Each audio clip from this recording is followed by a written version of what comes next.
मनुष्य हमेशा कर्म बड़ा या भाग्य का जवाब खोजता रहता है। कुछ लोग मानते हैं कि बिना कर्म के कुछ नहीं हो सकता, और कुछ मानते हैं कि जो होना है वो तो होकर रहेगा, भले ही कर्म करो या ना करो। एक दिन यही सवाल नारद मुनि के मन में भी आया और वे भगवान विष्णु के पास जा पहुँचे। भगवान विष्णु को प्रणाम करके नारद मुनि ने कहा, भगवान, लगता है पृथ्वी पर आपका प्रभाव कम हो गया है।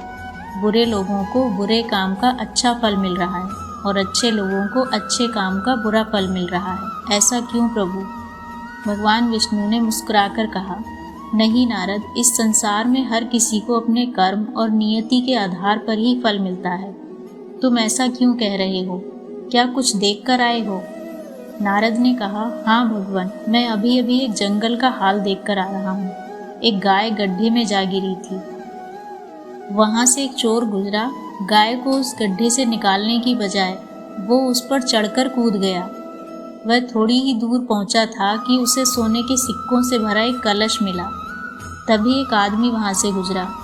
उसने गाय को गड्ढे से बाहर निकाला। किसी तरह जब वो गाय को गड्ढे से बाहर निकाल पाया तो कुछ कदम चलकर ही गड्ढे में गिर गया। उसे बहुत चोट आई।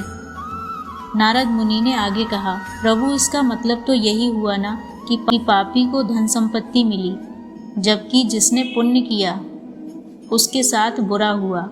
नारद मुनि की बात सुनकर भगवान विष्णु मुस्कुराए और बोले, नारद, हर किसी को उसके काम और नियति के अनुसार ही फल मिलता है। जिस चोर को आज सोने के सिक्कों से भरा कलश मिला, उसके भाग्य में तो बहुत बड़ा खजाना था। चूंकि उसके कर्म अच्छे नहीं थे, इसलिए उसे सिर्फ सिक्के मिले। वह व्यक्ति जिसको चोट आई, उसकी नियति में आज मृत्यु लिखी थी। उसने पुण्य कर्म किए थे, इसीलिए सिर्फ चोट ही आई और उसकी जान बच गई। ये पूरा संसार कर्म और भाग्य की धुरी पर घूमता है। कोई भी इस चक्र से अलग नहीं हो सकता। इंसान के जीवन में सब दिन एक से नहीं होते। हर दिन एक चुनौती या अवसर होता है।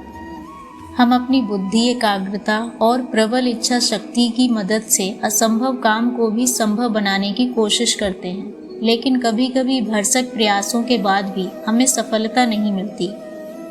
आपने कहावत तो सुनी ही होगी, प्यासा कुएं के पास आता है, कुआं प्यासे के पास नहीं आता।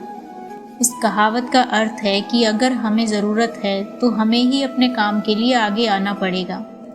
बहुत पहले की बात है, एक गांव में एक भयंकर सूखा पड़ा था। सूखे की मार इतनी तगड़ी थी कि लोग त्राही त्राही कर रहे थे। जन जानवर, पशु पक्षी सब लोग रोजाना मृत्यु का शिकार हो रहे थे।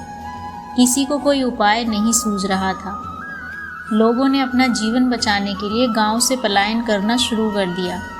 अपना घर, जमीन, जानवर सब छोड़कर जाना पड़ा। लेकिन कुछ लोगों ने अभी भी आस नहीं छोड़ी और उन्होंने सूर्य देवता को प्रसन्न करने की सोची। बहुत अथक प्रयासों के बाद सूर्य देव प्रकट हुए, लेकिन उन्होंने कोई भी सहायता करने से मना कर दिया। मैं इसमें कुछ नहीं कर सकता, इस गांव के भाग्य में सूखा लिखा है। विधि के विधान के अनुसार जो होगा वो अच्छा ही होगा। किसानों ने हार नहीं मानी और सोचा कि देवराज इंद्र को प्रसन्न किया जाए। दिन रात कड़ी धूप में यज्ञ अनुष्ठान किए गए और बड़ी मुश्किल से इंद्र देवता प्रसन्न हुए। लेकिन इंद्र देवता ने भी मना कर दिया, मैं आप लोगों की कोई सहायता नहीं कर सकता। मैं विधि के विधान के आगे मजबूर हूँ। इस गांव पर श्राप है कि 10 साल तक सूखा रहेगा और इस गांव के भाग्य में यही लिखा है। लेकिन मुझसे आपकी स्थिति देखी नहीं जा रही। क्यों नहीं आप महादेव को प्रसन्न करें? अगर भगवान शंकर अपना डमरू बजा देंगे तो ये श्राप हट जाएगा और मैं तुरंत घनघोर बारिश कर दूंगा। गांव के किसान हार मान चुके थे। उन्होंने मान लिया था कि अब कुछ नहीं होने वाला। सब लोगों ने पलायन करने की सोची, लेकिन सब में से एक किसान अपना हल, फावड़ा आदि लेकर खेत की ओर चल पड़ा। गांव वाले बोले, अरे तू कहाँ जा रहा है? मेहनती किसान ने कहा, मैं तो रोज की तरह अपने खेत पे काम करने जा रहा हूँ। सूखे में मरना है क्या? पता है कि जब कुछ नहीं होगा। अब तो स्वयं सूर्यदेव, इंद्रदेव भी कह गए कि ये गांव शापित है। किसान ने कहा, कुछ भी हो, मुझे अपना कर्म तो करना ही है। मैं किसान हूँ, ये मेरा काम है। ये नहीं करूँ तो क्या करूँ? इस बात पर गांव वाले किसान को पागल बोलकर चले गए। किसान हर दिन आता और अपना काम करके रूखी सूखी खाकर सो जाता। थोड़ा बहुत अपनी दिनचर्या के अनुसार पूजा पाठ भी करता था। ऐसा करते देख भगवान शंकर को विश्वास हो गया कि ये पागल तो नहीं है, फिर ये खेत पे क्या करने जाता है। एक दिन भगवान से रहा नहीं गया और वो एक ऋषि का रूप लेकर किसान के पास आए। महादेव ऋषि के रूप में बोले, अरे किसान भाई, तुम ये क्या कर रहे हो? बंजर मिट्टी में मेहनत करके क्या होगा? किसान ने कहा, हे ऋषिवर, आपको सादर प्रणाम।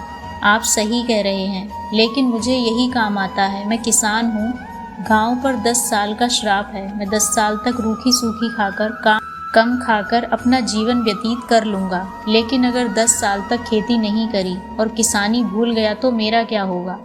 किसान की बात सुनकर भगवान शिव शंकर वापस कैलाश आ गए, लेकिन सोच में पड़ गए। गांव पे लगे श्राप के अनुसार 10 साल तक गांव में सूखा रहेगा और तब तक डमरू भी नहीं बजेगा। अगर मैं 10 साल के बाद डमरू बजाना भूल गया तो? और देवों के देव महादेव ने डमरू बजा दिया। डमरू बजते ही पूरे गांव में झमाझम बारिश शुरू हो गई। श्राप हमेशा के लिए हट चुका था। गांव वाले अपने खेत अपने घर वापस आ चुके थे। आज कर्म की जीत हुई। निष्ठा और मेहनत करना ही मनुष्य के बस में है। इसीलिए भाग्य में क्या है ये हमें भगवान पे छोड़ देना चाहिए। निरंतर अपना काम और भगवान की भक्ति में समय व्यतीत करना चाहिए।